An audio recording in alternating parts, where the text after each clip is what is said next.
Hello and welcome to my humble little corner of internet real estate. I'm the sImmerian. Today we're going to be looking at a masterpiece, a 10 out of 10, flawless game, nothing wrong with it. Don't believe me? Well, check this out.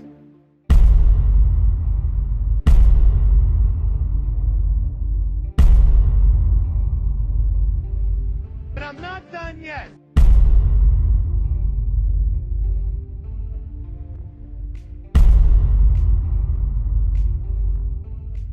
So, according to the interwebs and all the major video game review sites, this game is perfect. There's nothing wrong with it. We found it. A perfect video game. There's nothing wrong.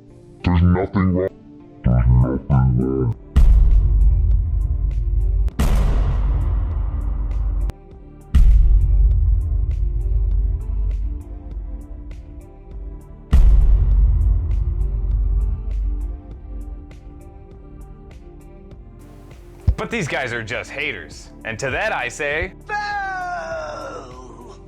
Boo! Boo! Muck! Boo! Boo! so where are my fanboys at? Come on, let's give Bethesda and Arcane the good old salt and pepper grinder. All right, let's get some pepper in there. Let's get some pepper. You like it or pepper? You like it or pepper? Yeah, they wanted the pepper. But in all seriousness though, stick around and I'll give you my honest opinion and evaluation on whether or not Deathloop is worth the $60, whether or not it's a masterpiece, and also, more importantly, whether or not it's worth your time.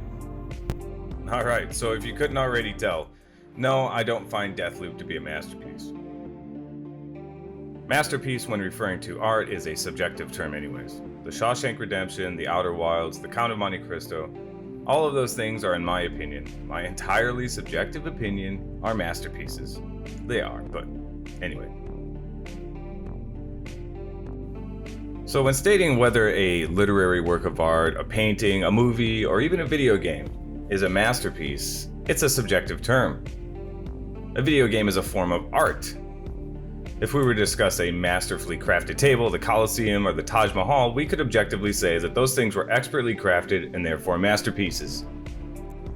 Of course, there are objective qualities about video games. How well does it run? The graphics, the textures. Tangible things that we can see. Tangible things that we can measure. How well is it optimized? Does it run at a steady frames per second? Things like that. We can measure those things. We can't objectively measure how a painting can affect someone's mood on a certain day, or how a story in a video game could change somebody's outlook on life.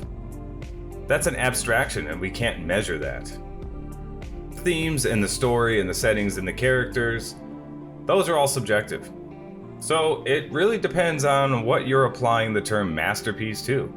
Is Deathloop a masterpiece overall? No, I don't think it is. So is Deathloop a bad game? No, not by any means, and it does a lot well. But the AI is so atrocious that for me it got boring after a few hours and it became repetitive. There are times at Deathloop when I would literally attract one enemy, kill them, and they would just one after another walk into the same spot forever, in all perpetuity until they were all dead. It becomes incredibly boring. And I understand that the whole point of the game is to, run and gun and utilize all your powers and abilities. But when you have a stealth element added to a game and you can cheese the game like that because the AI is so bad, I'm sorry, that just breaks the immersion for me. Just get rid of the stealth aspect then. If it's just gonna be a crazy, no holds barred looter shooter, then just be that. And just do that. This is a recurring problem that I see in a lot of video games, a lot of big titles, and some of the indie titles that I play have better AI systems. With all that being said, I enjoyed the game for about 7 to 8 hours or so. But again, it became repetitive due to the lack of enemy AI, and it breaks immersion. Let's get started with the story and the setting first though, and I'll break down how the game works. Hear that?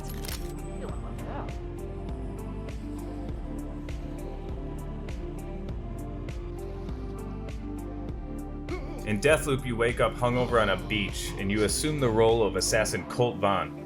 Colt is stuck in a time loop, and your goal is to ultimately assassinate 8 visionaries.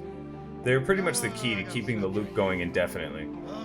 They essentially created the loop to become immortal, as you will soon learn that death is of little consequence on Black Reef. Colt does not feel the same way that they do, and he progressively sees it more and more as a purgatory more than anything. Your goal is to kill all 8 visionaries before midnight, or the loop repeats. You're stuck on the island of Black Reef, a now defunct fishing village set in a subarctic climate. Black Reef is also home to a large military base that holds bunkers full of secrets, and also home to the Ion program, which was founded by pseudoscientist Igor Serling, utilizing the island's properties to reach immortality via an infinite time loop. He also recruited a select group of fanatics to further his cause, and they recruited fanatics of their own known simply as the Eternalists. Basically, the island is almost a Sodom and Gomorrah without the consequences. Also, nobody recalls what previously happened except Colt when you reach a certain level in the game. We'll get to that. It's a debaucherous version of Groundhog Day with lots of guns and explosions in a sense. Juliana, a person who Colt does not immediately know, will begin speaking to Colt every morning. She'll also greet you throughout each one of your endeavors. She's like Colt in the sense that she remembers everything that happened since the loop started, although Colt has amnesia of the previous loops. Every day, Juliana informs everybody on Black Reef that Colt is a traitor and that he is to be killed immediately. In fact, this is the first image you are given in the game. Juliana sticking a machete through your chest and telling you to just die already. I don't know if you just give me a second. So ultimately, your goal is to kill all 8 visionaries and, well, just survive. I have no idea. Oh, shit, You start the game receiving mysterious messages all over the island, superimposed in the air, I guess. Colt himself has written these messages to guide him through the island. Throughout the game, you'll pick up trinkets, weapons, and gain abilities via objects called slabs. Character trinkets upgrade your character stats such as double jump, more health, etc. Weapon trinkets upgrade your weapons, more ammo, stopping power, things of that nature. Each of which you can hold 3 trinkets for each weapon. Colt himself can have 4 character upgrades, so choose wisely. That's where the creativity comes into play in this game. You can create a tank that takes tons of damage and has a shit ton of ammo, or you can create a stealthy character that can hack turrets, cameras, and sensors, etc. to utilize subterfuge as your main avenue of attack. You'll also gain abilities via objects that fuse into you called slabs.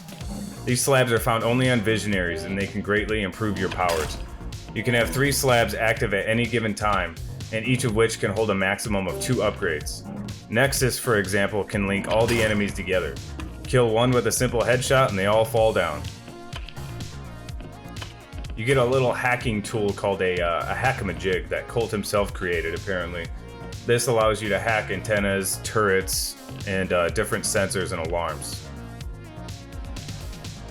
Now, you can kill the enemies utilizing stealth and subterfuge, but I found it was way more enjoyable to just let loose and lay waste to everybody, utilizing all your powers, abilities, and all the hand cannons that you get in this game. The stealth aspect is great in some cases, as it feels a lot like Hitman and Dishonored, but it's totally ruined for me by the absolutely atrocious AI. When dispatching the goons you encounter, you can utilize kicks, slides, teleportation abilities, and even invisibility. You can go absolutely apeshit with the guns in this game, and that's where it truly shines. It's genuinely fun to kick the shit out of the Eternalists and the Visionaries. At least for the first 10 hours or so. Throughout the game, you'll pick up notes, and each loop will build upon the last, to the eventual conclusion of you solving the riddle of how the loop started, and how you hope to end it for good. The game has a great soundtrack, and it has 12 tracks that's scored by various artists at Arcane Lion Studio. It's all 60s based, and sometimes it even feels very 50s detective film noir when you discover little clues. It's a nice touch, and I loved the soundtrack in general. Whilst fighting, the music will ramp up to like a rockish fervor, and it'll eventually die down when you evade your enemies and slip into stealth mode again. The voice acting in this game is absolutely top-notch. Colt and Juliana are voiced by Jason E. Kelly and Ozuyama Akaga, respectively, and they did an amazing job. The other voice actors for the Visionaries and even the Eternalists is top drawer. The guns sound amazing and meaty, from the rapier sniper rifle to the submachine guns and the pistols and the shotguns. They all sound amazing and heavy. And the sound effects in general are very well done, especially the glass breaking. I love the ambience of the game, and it was very immersive at times. The graphics in the game have a nice feel to them. Not the greatest, but they're very Dishonored-like, which is no surprise as Arcane Bethesda made Dishonored 2 as well. It's like a 1960s reskinned Dishonored with different weapons, it feels at times, which isn't necessarily a bad thing. The textures and the attention to detail is very well done in certain areas. You even get a depth of view for the glass, and the glass falls realistically, so the physics of certain objects are incredible. And in some areas not so great, as people literally fly around like rag dolls for no reason at times. Overall, I would have to say that I was happy with the graphics, the character models, the animations, the lighting, the physics, and the general aesthetics of the game. There is also a multiplayer aspect of the game which allows you to play as Juliana, and it allows you to disrupt other players' time loops by killing Colt. On paper this sounds like a great idea, and at first I was genuinely excited about it, but it's so clunky and Juliana moves so erratically at times as opposed to the NPCs. They move much smoother and fluid. She rubber bands all over the place, and it can easily cause you to die, which will ruin all your progress as you'll have to start the day over. Like I said, on paper it sounds like a great idea and a great replay value idea, but it becomes cumbersome and annoying when you're just trying to do side quests or just get shit done in general. Throughout the game I encountered quite a few bugs and glitches. Many players reported having stuttering and frame rate issues, but I didn't have any of those issues. I did, however, have bugs and glitches and multiple crashes. I think it crashed around 7 times while I was playing it. This game hates alt-tabbing, so use it with caution. It crashed on me at least 3 times using alt-tab. I had huge bugs that always seemed to occur at the end of my day, and this happened no less than 7 times on the final mission. This requires you to complete tasks in succession without fail to finish the mission. One of my targets would vanish and the marker would be in the sky, indicating it was still there, but there was nobody left on the level. It literally killed everyone, and I basically had to restart the whole day. This happened 7 goddamn times. So by the time I finished the game, I honestly didn't give a shit anymore, and I just wanted to be done with it.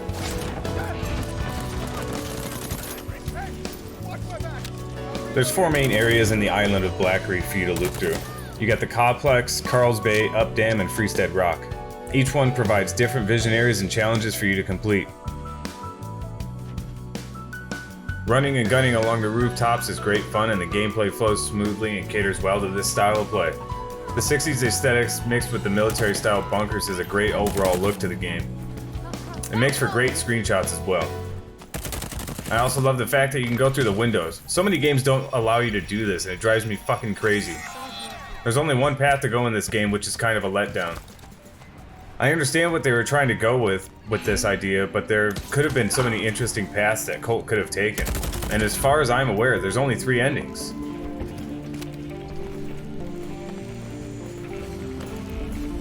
Overall, I found the characters interesting and engaging, and I enjoyed the story a great deal. I just wish that I had more choices to make in the story. Sometimes it just felt like I was spectating. The only gripe I have with the way the story unfolds is that most of the story is given to you in text form, which is okay because I loved reading every book in the Elder Scrolls. But the difference was the font. The orange text on the black background just agitated my eyes reading it. Call it nitpicking, but I didn't enjoy reading it.